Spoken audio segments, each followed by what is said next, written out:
Hey guys, we're gonna just jump right into this. Hey, today guys, we are here with Lester Smith, and I want to start off with, I want to thank you for joining us here at our YouTube channel, Yes, Chasing sir. Our Dreams.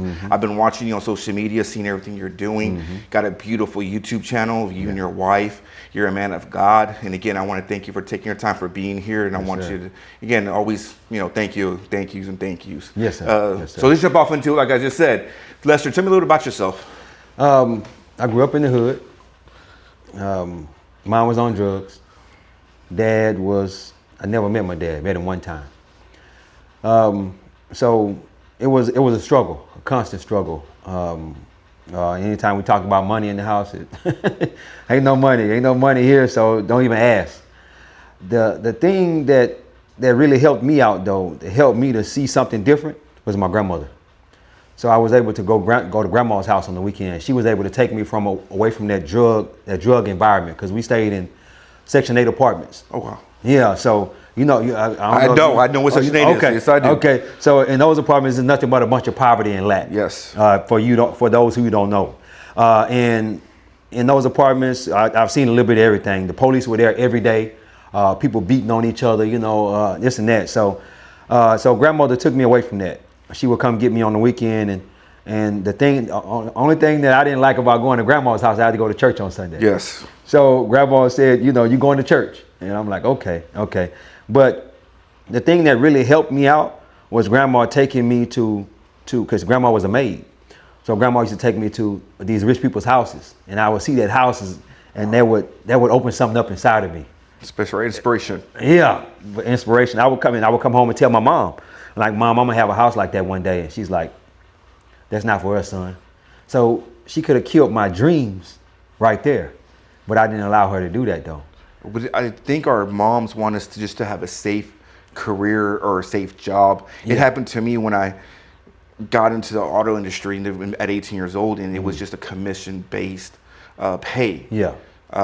So my mom was like, no. My mom worked for a company here in Houston for 37 years. Okay. And it's a huge company, and she would, I need to get a job like that, where it was just a consistent pay and very average. Yeah. And I was the person who didn't let that, sure, Mom, no problem. I didn't listen to it, but then that's the reason why my success was grown, was because to me, I was a sales position. Yeah. Sales, there's no limit to sales. That's the same thing Grandma told me. You need to get you a good job, and all that safe job. And she used to tell me too, because I wasn't college material. So she told me, you ain't gonna go to college, you need to go to work right now. Yes. That kind of stuff. So yeah, man. Yeah. So another question, the next question I'm gonna have is what made you get into what you're doing now, and what are you doing now? What kind of job did you get into, and then from there, what made you pick what you're doing now as far as entrepreneurship? What made you pick it? Well, how did you get into entrepreneurship? Let's just go that route. I've been an entrepreneur all my life. I remember in middle school, I was selling blow pops. Oh, nice. so we would go to Fiesta and get the blow pops 10 for $1, and I was selling for $0.25 at school. That's the mentality, right? So I've been a hustler ever since. I used to go to the gas station when I was like 8, 9 years old. Just sneak out of the apartments, go to the gas station and pump gas for people. Can I get some change for pumping your gas or something like that? And a lot of them would tell me no, but a kid doing that 8, 9 years old, anybody could just took me and threw me in the trunk and drove off. Exactly. But I had a hustler's mentality, because I knew Mom wasn't going get me there, because she, like I say, she was on drugs. Okay. So man, that's been in me for a long time. And then, so as an entrepreneur, what are you doing to be an entrepreneur right now? What avenues of income do you have coming in by the companies you have? Well, I'll go back to like 2010. I was working a regular job. I started at the Port of Houston back in 2002. And I was working that job, and then throughout the course of me working that job, I would bring stuff to sell. So I would go on Harvard and get socks. I would go get hard hats. I would get reflective vests, all kind of different stuff to sell them, cologne, all that. And I would sell that stuff. They used to call me Hustle Man. Nice. So that was a part of my entrepreneur journey as well. But in 2010, I really cranked it up. Started selling on eBay and stuff like that. I used to go to Alameda Mall, all these different malls, and get the Jordans on release day. Yes.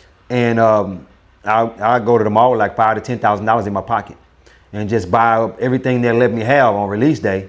go to just ride around all day, and get those Jordans and sell them. I think in 2011, 2012, I did like $120,000, $140,000 on eBay selling sneakers. And so I did have a journey in eBay myself. Yeah. So in the car business, you're considered an entrepreneur. Yeah. There's an entrepreneur and entrepreneur, and entrepreneurs is where you work with somebody or for somebody, but you're working for yourself. Okay. Because everything you eat, everything you kill, you eat. Okay. So I was in the forefront in 04. I'm telling you my age. I'm 45. Just turned 45. I'm 44. And, see, yeah. So now we're talking early eBay. Yeah. I was solely selling vehicles on eBay, exporting around the whole world. Yeah. Not just in Houston. Yeah. So I got to dabble in that. And it was how did you like that? I loved it.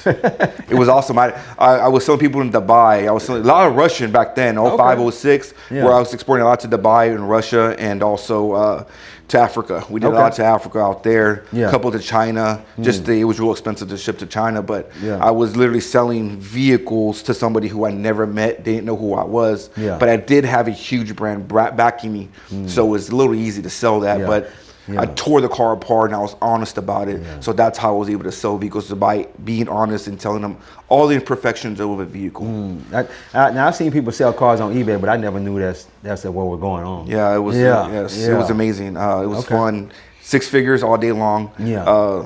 It was, I got to work, in the car business, you work from sun up to sundown. I was able to kind of work my hours that I wanted to, but I would still put in that extra work because I wanted more money. And I was always chasing, the dollar. Now I know not to chase the dollar. Now I know more. I'm trying to do the whole work-life balance, which it's hard in what we do. It's hard, bro. But especially being business owners now. So my biggest year on eBay was 2020. Oh, okay. I did $280,000 on eBay in 2020. It's amazing. Selling football, baseball, and basketball cards. So now let's fast forward, and now what are you doing now? I'm still on eBay. Okay. I still sell football, baseball, and basketball cards. But that's not. I'm more of a mentor now. Okay. I retired actually 3 years ago. Okay. From the port. God told me He needed me to leave. He said, "You reached your ceiling here." I was a crane operator. Crane operators make about a little over 200. Yes. I was making like 220, something like that.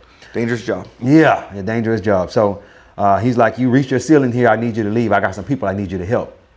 He told me that in 2020, and actually in 2020 we made the most money we ever made, and that was like $450,000 in 2020. That was with the eBay business, with working and everything. So you pretty much you always had you always had a stable position at work. But you also had what you considered a side hustle. A side hustle. So then from there, God said, you need to go full time with your side hustle. Let's make it a career. Let's make it a business opportunity. But He didn't tell me what He wanted me to do. He just told me, I need you to leave. I want you to help some people. But He didn't say what, how He wanted me to help. But I didn't, like I say, when I first retired, I didn't lean on Him more, which I should have leaned on Him. I tried to do my own thing. So I jumped in the market, started trading. How'd that go? I struggled hard, bro. I struggled hard. Those first 2 years, I struggled. It got to the point where I'm like, Lord, I'm losing my money. I need you to help me. I remember one day I made $4,700 in one day. Gave it all back within the next 2 weeks. So that actually goes into the question that I asked. That one of my questions I do ask. Adversity, something hard, a pitfall. That one of the hardest things that happened to you as far as actually getting starting an entrepreneurship. So it sounds that's what this with us. I think the hardest thing for me is to be obedient to God and leave the job. That was the hardest thing because if you know anything about being an employee, it's hard to go from being an employee to an entrepreneur. Now, I've always had entrepreneur mindset, just doing it on the side, but to go to a full-time entrepreneur, that's hard. What, being said, let's go back to that trading stuff and how hard it was. Okay. How did you overcome all this? Like, what was the key factor for you to overcome that situation? What did you do to overcome that situation? Praying to God. It's beautiful. Praying to God. I said, God, I'm struggling in this trading. I guess He waited until it got to that point to give me the answer. He said, I got the answer for you, but you wouldn't lean on me, and I could have gave you the answer a long time ago. He said, trade the way Warren Buffett trades, which Warren Buffett trades leap options. I don't know if you guys know what that is, but leap options are options that you buy a year to 2 years out. Instead of sitting in front of the computer being a day trader, which I was doing, sitting there 6 hours a day, he's like, just do it this way and you'll make more money like that. Because you're not constantly touching the computer screen. You're not constantly touching the trade. Yeah. So how could people learn a little bit more about that? I mean, do you have a site of a website? Do you have, social media? What are you doing with it to help people, like you said, to be a mentor? And how can people learn about that? Well, I'm actually a mentor. Okay. Addictedtogreatness.com. They can jump on there and check it out. Which we'll go ahead and we'll throw the link in our bio, and we'll throw it on, in our information on the bottom for YouTube for you guys. Yeah. So y'all can check it out. Okay. And then I have like 22 people in my mentorship. And what I do, I bring other people in that are successful. Every Friday, like I got a guy tonight, he's coming and talking about fixing and flipping. So, but last Friday, I had a trader come in. And he talks about how, he was a futures trader. Okay. So he talked about how he trades. So that's how I'm not necessarily looking to be the expert, but I can bring experts in to help you because I've networked with so many people over the years, and that can help you be successful as well. So you have 22 people already, okay? Yeah. How hard was it, or was it easy to get that one person to come follow you first? It wasn't. What was the first? What are you doing different? Yeah. Or what are you doing to get followers and people to trust into you? Bro, it's like people were just waiting on me to say I start charging, because I've been mentoring for the last 5 years. Okay, so you've already planted. So basically, you've been planting the seed. Yeah, the seed's already been planted. Okay. I mentored one guy and helped him get a duplex and and helped him get his finance and all his credit straight and all that.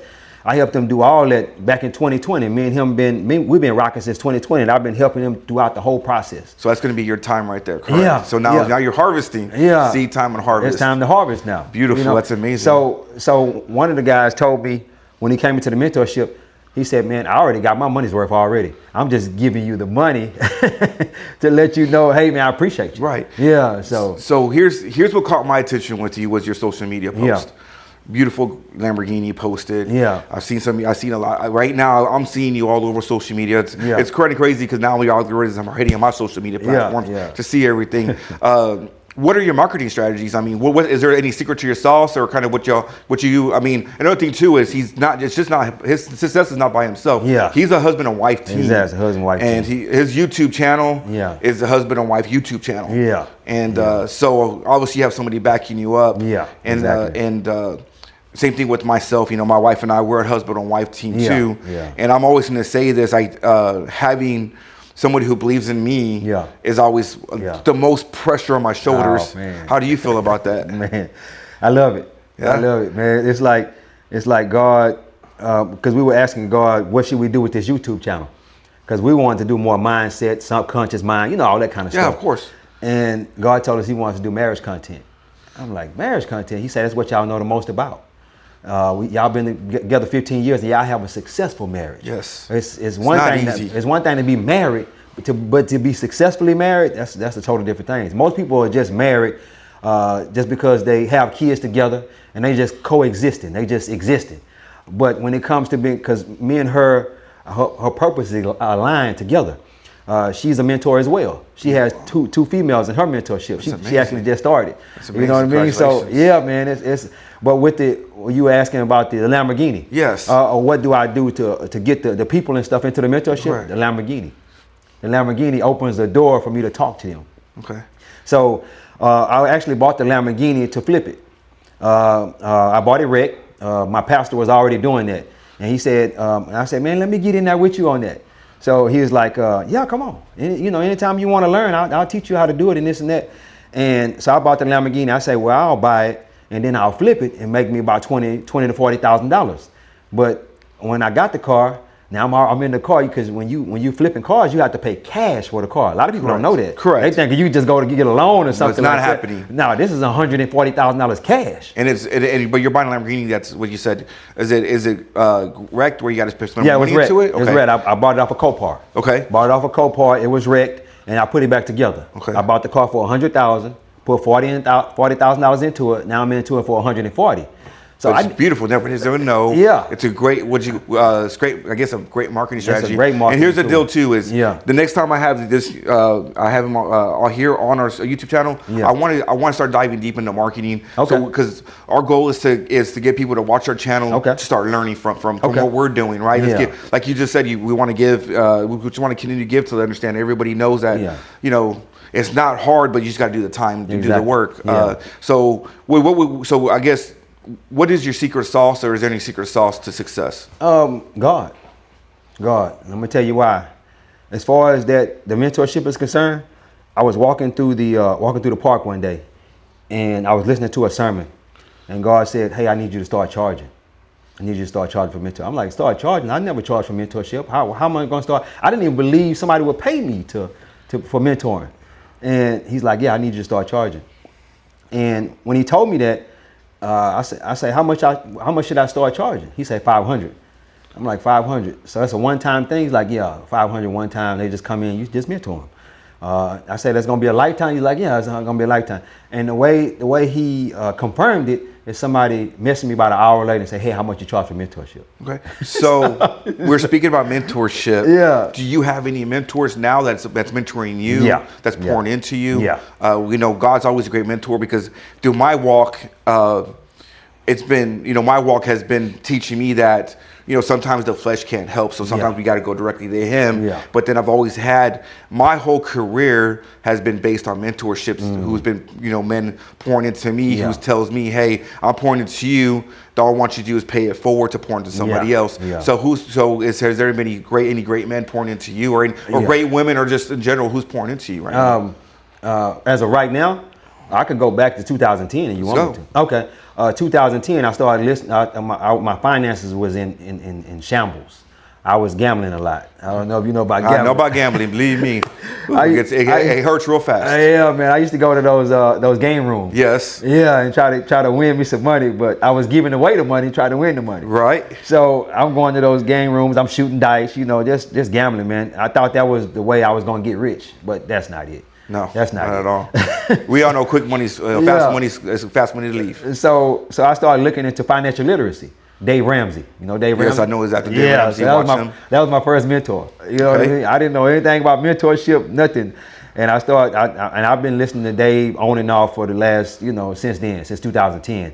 But that was my first mentor. And then probably in 2020, I started going into Robert Kiyosaki. Okay. So he was my mentor, and he didn't even know me. I'm reading all his books. I'm reading all his material. See, you don't necessarily have to have the mentor present with you. Not at all. The mentor can be anybody, whether it be books, podcasts, or whatever. You know what I mean? So Robert Kiyosaki, Myron Golden. You know Myron Golden? Yeah, I do actually. Yeah. He's one of my current mentors too. That's one of my current mentors. It was hard to find somebody with biblical faith and Christian men in business. I want God to bless me so I can pay Myron that $1 million to get in his mentorship. Now, most people would say, $1 million? Nah, I can't pay $1 million. But I want God to bless me to pay him, because I want to pay it forward. Yeah, because a lot of people's perception of being a Christian man is us being broke. Yeah. And to live in poverty, but I do have another mentor that's he's head of our church, my pastor, at my home church, and he's taught us, the more money God's able to bless us with, for us to take that money and to bless other ones with, and just take what we need to pay our bills and to pay, to pay this, but continue to give, which is fruit. We're blessed to be to bear fruit. Yeah. And so it's just the conception of being a Christian and having being successful. It's not, you're not supposed to be like this. Yeah, exactly. And I think we're the most judged, even within our organization. Even being a Christian, other Christians do judge us. Yeah. I mean, it's a hard walk. And I wouldn't say Christians, but religious people. Yeah. Because there's Christians and there's religious people. Yeah. And that's how that I see that. Well, I look at it like this. People say we should walk like Jesus walked. They say Jesus was poor. Jesus wasn't poor. No. He had a tax accountant and all that. He had a ministry. Yes. People poured into his ministry. How would he be able to do everything he did if he didn't have people pouring into him? As far as who needs a tax person if you exactly if you're poor? And then I guess and let's just go back with let's go with Adam. Yeah. What was Adam's first job to do? What was he doing? He was given a job to do. Yeah. Tend the garden. Tend the garden. So we were placed here to work. Exactly. Works. And let me ask you another question. If he was supposed to be poor, why was it gold in the garden? Yeah. And you go back to Genesis, there's gold in the garden. Yeah, exactly. So and that's where I'm trying to. Why would God put gold in the garden? You know what I mean? And then my go-to, my go-to scripture is Verbs 10:4. Okay. Proverbs 10:4. Okay. Works. Lazy hands brings poverty. Yeah. And diligent hands brings wealth. Brings wealth. Yeah. And you can relate. I think we can relate that in every kinds of way. Yeah. The harder we work, the more wealthy we get. But exactly. it doesn't necessarily have to be about the money. Yeah. To me, my wealth is helping other people knowledge. Exactly. My wife and I's prayer, believe it or not, every morning is how can we help families? Exactly. Because our business is financial. Whether we're in all parts of the financial world. Yeah. So we want to educate. Nobody knows how to buy insurance. Nobody knows how to buy a house. Nobody knows about taxes. Yeah. So my wife and I, that's where we come in and educate. And of course, God blesses us to be able to bless other people. Exactly. And our prayer is, dear Lord, give me the wisdom to help the person that I'm supposed to help today, or send the person to me to help me. You know what I mean? Because I'm open to receiving help as much as I'm open to giving help. So, and it's not a day that goes by that God don't send me somebody that I can, pour into or something of that nature. Man, we can keep going on. We can keep always going on. What do you have to tell anybody out there actually chasing their dreams, or what is your advice to everybody out there chasing their dreams right now? To do the deep work, go internal and find out why do I do the things that I do? Because what am I trying to say? Our paradigm was set as children. And a lot of us, that's poverty paradigm, and we tend to carry that through life. But if you go in and do the deep work to find out why am I thinking this way, why am I like this, and it'll tell you that, hey, you're not supposed to be like that, and also find somebody that you can look to help you maneuver through that. Because I had a lacking poverty mindset, and I probably read the book The Science of Getting Rich probably 100 times. So that I can kill that lacking poverty mindset and to come into this life of abundance. So how many books do you read, would you say? I read 400 books in the last 5 years. Yeah. So you're not just a man of talk, you're a man of walk. And look, and once I realized that it was inside the book, I had to go get the book and start going into it and find out what's going. Now what I do, I read the same books over and over again. So I might have read Think and Grow Rich probably 4 or 5 times. I read The Science of Getting Rich, like I just told you, 100 times, because it's a little short, a little small. Right. I keep reading books over and over again, so because every time I read it, I get something out of it that I didn't get the first time, especially the Bible. Yeah. Oh man. It's the book of Proverbs. That was when I first became a Christian. That was the first book that I read. Was Proverbs. Yeah. And every time I read it, everything just jumps out. It's always different. Yeah. It's always different. It's the living word. And it's my go-to for help. Yeah. As if I have a question about something, I go back into read Proverbs again. And then whenever I'm feeling adversity or I'm feeling down and out, well, I don't know what your book is, but mine's Job. Okay. Whenever I think things are getting tough, I just rely on Job and go back to the word of Job, and I'm just like, man, when you think you have it tough, you ain't have it tough enough as Job, and this is the greatest man, and one of the greatest men in the book, the number, God's number one, and he went through, hell, literally, and so forth. So, man, so. I mean, I felt it, I've gone, a lot of people's perception of my wife and I is, y'all are rich. Yeah. Y'all are rich. I get that same thing. I'm just like, I'm rich. How? Yeah. I said, yes. And what my go-to is, yes, we're definitely rich in spirit and with God and my wife and our relationship. Yeah. That's where I'm rich at. Yeah. I'm rich that I'm healthy. Yeah. Losing the weight now. Getting back into fitness, but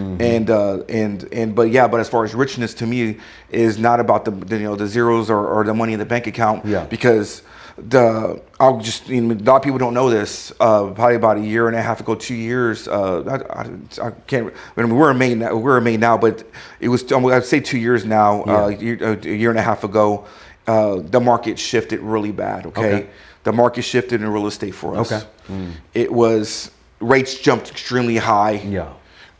Insurance, we have an insurance agency. Insurance companies were shutting down on us.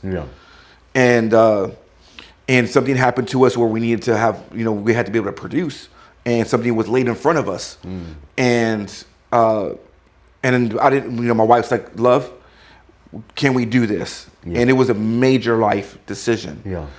And and we don't talk about this very much. This is the first time I ever put it on actually here on any kind of content. Yeah. And we had only $700 in the bank, and people would say, well, $700 is a lot of money. Yeah. Well, whenever you have, rent, a mortgage, and I mean, rent is our lease for our business, our mortgage for our house, car notes, software, insurances. Yeah. You have a big every nest egg you need to pay every bill every month just to survive, and that's not even for us to eat. Yeah. And then this came along with us, and she was just like, love, what do you think? And something in me, I just became, this was my first walk with Christ. Yeah. Everything's going good, and I'm just like, now everybody says, you're being attacked. Yeah. No. It's a spiritual attack. And I was just like, okay. And I told my wife, yes. Yeah. So when I said yes, I didn't know what we were going to do. Yeah. We had, unfortunately, there was nobody to ask anybody for any funds. And I was just told we were going to figure this out. Yeah.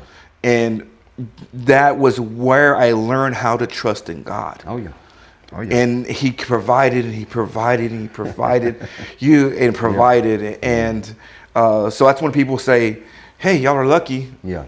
I figured we work as hard as we can to make it look like we're lucky, but it's all God. It's all God. It's all his will. It's all God. So what's your next moves, man? I'm just keep going with this mentorship. And the reason being is because that's what God wants me to do. He already told me blatantly that's what he wanted me to do. So I figure like if I do what God tells me to do, then I'll be all right. Versus doing what I want to do. So I'm gonna keep trading in the stock market. I'm gonna keep investing in my real estate ventures, but I'm gonna continue to doing the mentorship and keep walking with God, man. I'm loving it. I'm loving the journey. Man. Well, I want to thank you for coming out to our YouTube channel. Yes, this is not going to be the first time, this is not going to be the last time that they see you here. Yeah. I would love to invite you back out. Yeah. And I want to talk more about your mentorship and more, I think that's going to be really important. Okay. Because I think with us being successful as we do, definitely need to go to mentorships. Yes, sir. Yes, sir. So guys, thank you for tuning in to YouTube, our YouTube channel, Chasing Our Dreams. All this young man's information will be here in our bio. Don't be scared to reach out and ask questions, and y'all be good.